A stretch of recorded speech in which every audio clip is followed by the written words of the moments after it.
grow as more kids saw the dance, came across dance.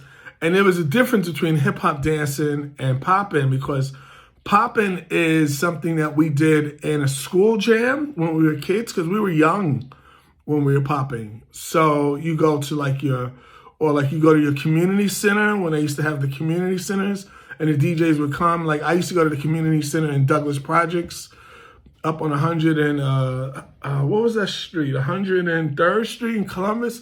So there used to be a community center there, and we used to rock to Master Dawn, and we used to rock to everything. Oh, wow, that was a great era, but that's for a different day. But dancing there, that was the jams you went to. When we started to make a little bit of money, we was like, yo, we got to go to the streets, because we can go street perform and we can make money. So there was a lot of kids who would come down, they would break dance, they would pop. So they were dancing on the street. That's why it's called street dancing. Now, the era before me, the older, bigger brothers and cousins that was break dancing or breaking, they was dancing on the street too. Now, I can't speak for them because I wasn't there, but what I saw was, again, a lot of times they were at jams, or they were breaking at the block parties, or, wherever it may be. I was a little too young to be up in the clubs back then. I was only like 9, 10 years old. So it was only when they come out to the streets that I got a chance to see, the block parties, that I got to see the break dances and stuff like, or if I went to someone's home, or I went to my cousins up in the Bronx, you would see guys breaking, or you see them rapping, or whatever it may be. So we was all down with hip hop since the beginning, since we were small kids, My cousins used to bring down all the records that they would collect, because they would bring them to my house, and I had a little record player, so we used to play all the records and stuff like that. So so we experienced all that. But hip hop dancing we did in the clubs. Everyone says street dancing. I don't hear it as much, but hip hop dance was not a street dance. It was in the clubs where we danced.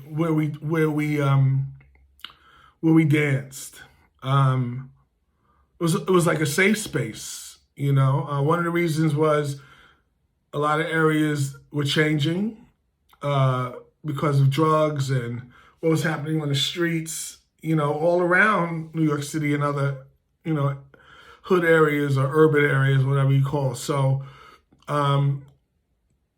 kids would come from all over to go dance. A lot of times we all met up in Manhattan at a club, and we were all dancers. So, we wasn't hood kids.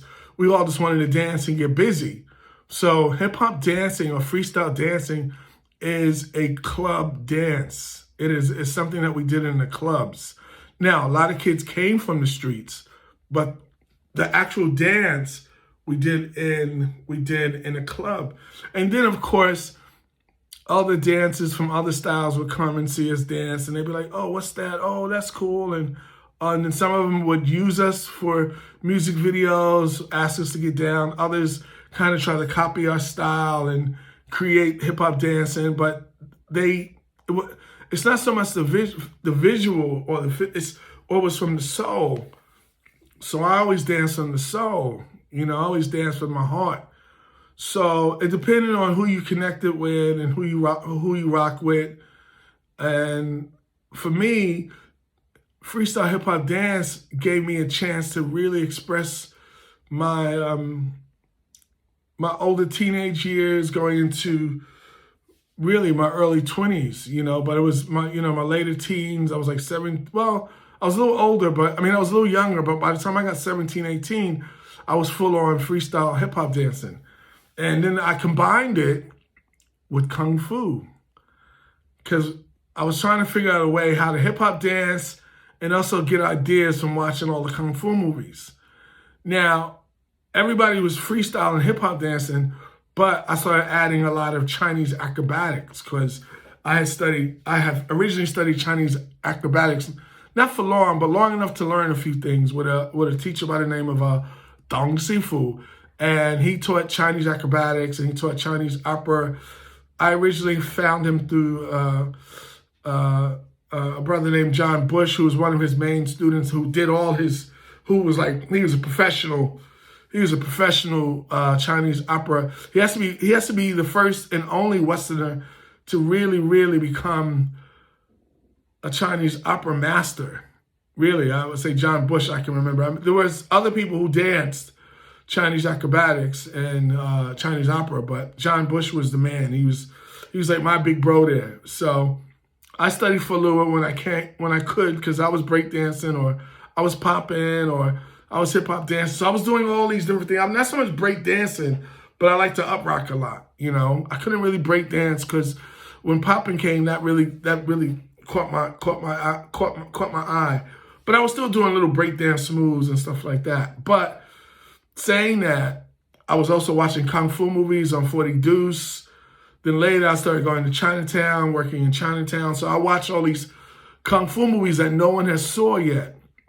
Because some of the Kung Fu movies I saw, you could only go to Chinatown. And this is what my podcast is about. It's about hip hop and Kung Fu and my influence by these cultural art forms. So welcome to Hip Hop and Kung Fu.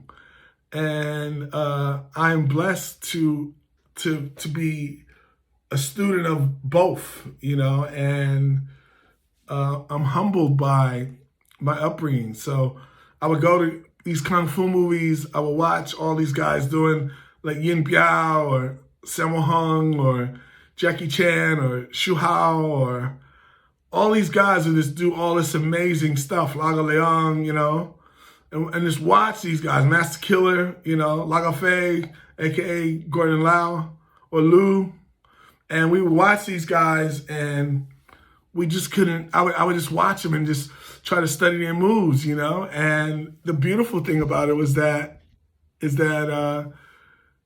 I learned so much by watching these guys, you know. So anyway, this is a little bit about part one of me discussing me growing up in hip hop and growing up in Kung Fu. I will come back and discuss what I learned in Kung Fu, because I think what's important is that Kung Fu gave me the foundation, the strength to uplift my dancing. That's the beautiful thing about it. It uplifted my dancing to the next level, because sitting in horse stance alone strengthened my legs like nothing you've ever seen before. But this is just a little bit of what it was like growing up in New York, dancing hip hop, studying Kung Fu, watching Kung Fu movies, trying to create my own style, trying to come up with new things. You know, one of the things I did was drunken hip hop. You know, you try to act like you're doing drunken fists while you're hip hop dancing.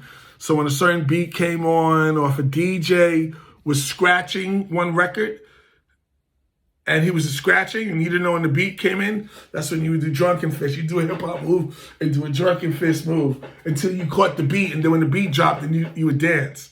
So that's how we used to rock back in the day, you know what I'm saying? So I'm very privileged to be a student, practitioner, and also a teacher of hip-hop dance, and also Kung Fu. Now I teach Tai Chi, Chuan, and Bagua, and but still I had a lot of fun growing up, learning and expressing my feelings through the arts, you know? I wouldn't want to change my past for anything. So this is just a little piece of my past. Thank you for tuning in. I'll be back. This is my first one. I'm just trying to catch the vibes. Again, if you like what you hear, press the like button, press like, subscribe to my channel. I'll be back. This is my first one. I'm still learning about doing podcasts, and not so much speaking in front of the camera, but just putting the whole vibe together and letting people know who I am. Again, I'm the lyrical Buddah, aka Papa Sam. Back in the day, they used to call me Sam I Am. Yes, I am the original hip-hop dancer Sam I Am from New York City. If you ever heard of me, that's me. But I've done a few music videos. I'll discuss the music videos on my next podcast and discuss who I dance with in music videos, from Mantronics to Special Ed to Chubb Rock. Yeah, the list goes on. Peace. Chi Dynasty Podcasts. Hip Hop and Kung Fu. Peace, y'all. Papa Sam, Lyrical Buddah, yo. One love, yo. And you see I got my man behind me. You know what I'm saying? I got my bodyguards behind me. Peace.